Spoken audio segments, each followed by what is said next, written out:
मैं नहीं मान रहा हूँ, सुप्रीम कोर्ट मान चुका है कि रामायण और उनके सभी पात्र काल्पनिक हैं। सुप्रीम कोर्ट कहाँ से मानती है? वो सुप्रीम कोर्ट के तर्क पे जाते हैं, तो सुप्रीम कोर्ट के तर्क पे वो जाते तो फिर राम सेतु के जो लंका और ये जो पुराना राम सेतु का उसको वो कैसे मानते हैं, सुप्रीम कोर्ट उसको कैसे मानती है? उनका तर्क जो है बिल्कुल कुतर्क कर रहे हैं। वो शादी ब्याह को नहीं करवाते होंगे या उनके घर में दीपावली छठ इत्यादि की पूजा नहीं होती होगी।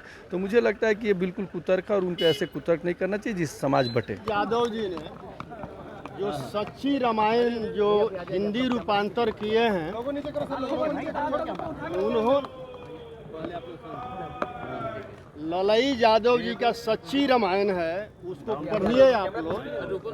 उन्होंने सुप्रीम कोर्ट आदेश दिया है 1976 में कि रामायण और उनके सभी पात्र काल्पनिक हैं। जिस बातों को सुप्रीम कोर्ट ने मान लिया, अब हमें मानने में क्या दिक्कत हो रहा है भाई? रामायण को आप काल्पनिक मान रहे हैं? अरे मैं नहीं मान रहा हूँ, सुप्रीम कोर्ट मान चुका है कि रामायण और उनके सभी पात्र काल्पनिक हैं। दुर्गा माता भी काल्पनिक है। तो क्या आपके नेता दिखावा करते हैं, पूजा पाठ जो करते हैं? तो अच्छा, आप ये बताइए, अगर भगवान है तो भगवान और जनता के बीच में किसी को रहना चाहिए क्या? हर क्षेत्र में लोग कह रहे हैं कि बिचवलिए के वजह से धांधली हो रहा है, तो भगवान और जनता के बीच में बिचवलिए का फिर क्या जरूरत है भाई? डायरेक्ट अपना जिनको पूजा करना होगा वो करेंगे। ठीक है, तो ये बिचवलिए को केवल तकलीफ हुआ है और किसी को नहीं तकलीफ। आप मां दुर्गा को काल्पनिक मानते हैं?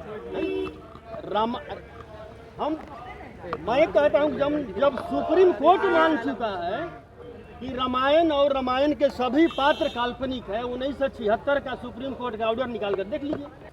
फतेह बहादुर सिंह जो कि आरजेडी के विधायक है और वो माँ दुर्गा को काल्पनिक बता रहे हैं। बात करेंगे हमारे साथ जेडीयू के विधायक हैं उनसे कि आखिरकार इनका क्या मानना है इस पर। आरजेडी के विधायक हैं और फतेह बहादुर ने कहा है कि माँ दुर्गा को काल्पनिक मानते हैं और सुप्रीम कोर्ट ये मानती है। इन तमाम बातों को आप कैसे देखते हैं?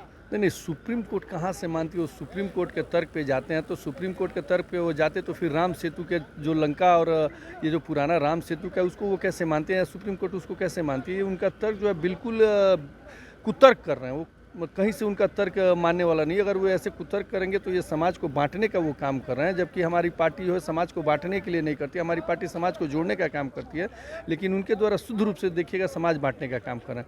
अगर ऐसा है तब तो मुझे लगता है वो किसी देवी देवता को नहीं मानते होंगे। उनके घर पे जो कर्म कांड होता होगा उन कर्म कांडों को नहीं मानते होंगे। उनके घर पे जो शादी ब्याह होता होगा वो पंडितों से नहीं करवाते होंगे, या फिर वो भगवान की आस्था को मान के उसका शादी ब्याह को नहीं करवाते होंगे, या उनके घर में दीपावली छठ इत्यादि की पूजा नहीं होती होगी। तो मुझे लगता है कि ये बिल्कुल कुतर्क है और उनको ऐसे कुतर्क नहीं करना चाहिए जिस समाज बटे। लेकिन जिस प्रकार से ये सवाल खड़े किए जा रहे हैं, हिंदू देवी देवताओं पर इन दिनों लगातार सवाल खड़ा किया जा रहा है, इसको आप कैसे देखते हैं? नहीं, ये हिंदू देवी देवताओं पे जो प्रश्न चिन्ह लगाया जा रहा है वो काफ़ी गलत है, और मैं तो यही कहूँगा, आग्रह भी करूँगा कि ऐसा प्रश्न चिन्ह उनको कभी नहीं लगाना चाहिए, क्योंकि अगर भगवान पे आस्था नहीं है तो फिर उनको ऐसा नहीं कहना चाहिए। क्या आप मांग करेंगे कि ऐसे नेताओं पर थोड़ा ध्यान दिया जाए? बिल्कुल सदन में मांग होगी कि ऐसे नेताओं के ऐसे कुतर्कों पे ध्यान दिया जाए ताकि वो बिना मतलब के बयानबाजी न करें।